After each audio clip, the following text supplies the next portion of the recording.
That's mixing major and minor pentatonic again in the same position without going up and down the neck. We're using the C form this time. This is my favorite position other than like box one, you know. It's very user friendly once you get the shape underneath your fingers. So we're using the C major form, the bar chord. Comes from C here, C, C sharp, D, D sharp, E, F, F sharp, and we're in G. So going over a G vamp, G major chord using a C chord. That makes sense. This is the C major shape, creating a G major chord. Our octave system is 10th fret A string and 8th fret B string. That little shape there is super important. So C major chord, practice it like this. C form octave system, C for chord form, C form major pentatonic,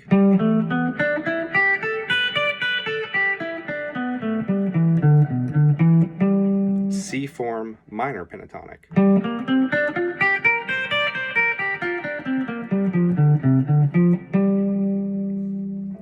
And that's it. So I'll put on a backing track and kind of walk you through the process of learning this. I would do the octave system, the shape, major form, minor form. And once you have that underneath your fingers a fair amount, you can do like we did in previous videos. Go up major, down minor, up minor, down major. That will solidify this scale shape around those root notes. Again, the root notes, these two notes. Major and minor is going to be based off these. You'll see the interval system that I'll have in the displayed in the video here. And this is how I'd practice. I would just pick out your G notes, do the chord form,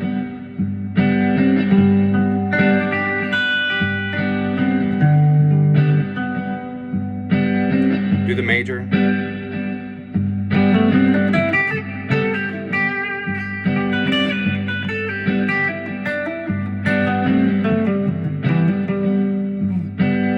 make it simple, just run up and down.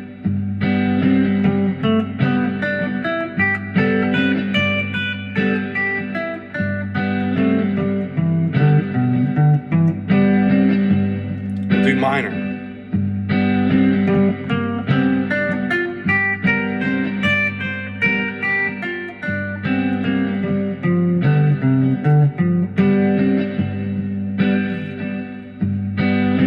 Up minor, down major.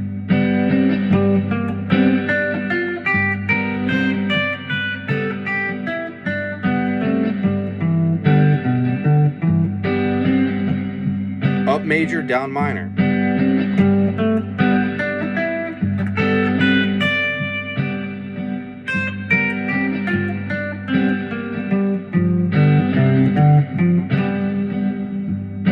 And just do that over and over again until they get in your fingers.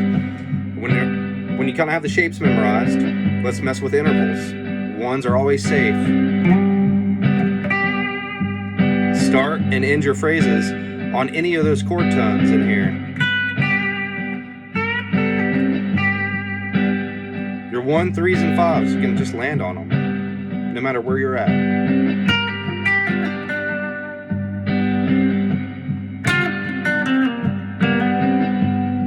Land it on a 3.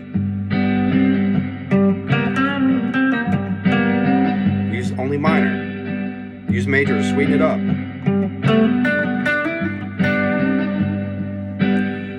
Ones are always safe. 2s, you don't want to land on them, but use them to slide to the 3.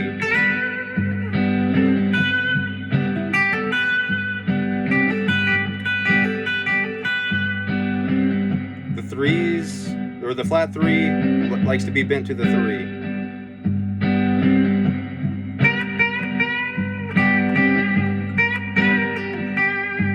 loves to bounce back home to the 1. Again, always safe to land on the 1. You can always slide into the 3. 4 loves to be bent.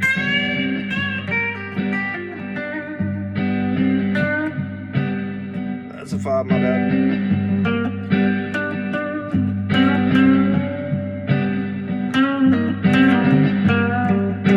The 5, you go to it, you can start and end your phrases there.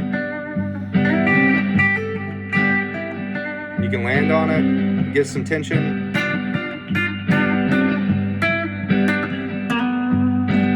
The 6 likes to be bent up to the flat 7. It likes to come back to the 5.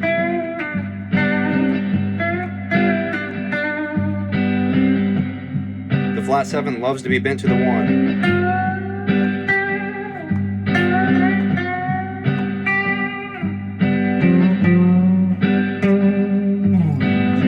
And that's the gist of it.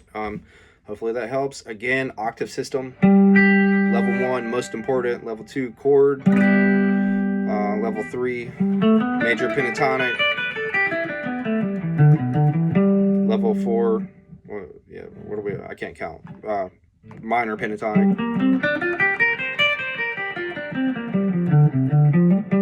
And then work on mixing major and minor together, and then experiment with those intervals. Don't let the intervals be like intimidating, because they do come with time and they don't take that much time. As long as you're looking at those intervals, you're relating them to your fingers. That's the thing about music theory. If you're like really new to this, it sounds way more complicated than it is. If you program this information into your fingers first, eventually you will know the interval system. The cage chord shapes, they're just 3 intervals: 1, 3s, and 5s. 1, 3, 5. 1, 3, 5. 1, 5, 3.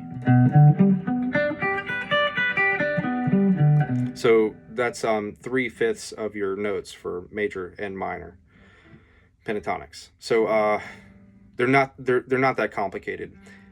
Like I don't know that a B is the 3rd of G. I don't know that, but I know that from visualizing this. I got a G note, I know my 3rd is here, and I know that's a B note. So the stuff just eventually, the intellectual stuff catches up with the shape stuff. You just have to trust me on that. The intervals aren't as important as seeing these shapes. The intervals will come with the shape over time, if that makes sense. Hopefully that makes sense. It's worked for me so far, for what that's worth. But yeah, hopefully this video helps. Octave system, chord form, minor pentatonic, major pentatonic. Learn how to see all that information in one spot. That's the 3rd shape. Just 2 more to go.